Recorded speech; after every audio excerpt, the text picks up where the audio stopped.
So yun, for today's vlog, so paano mag-connect ng wifi sa TV.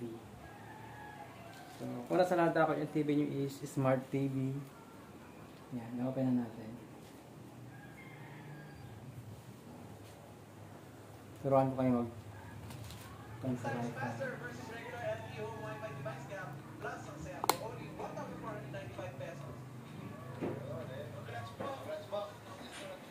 So yung pagka-on ng TV, ito yung remote nyo.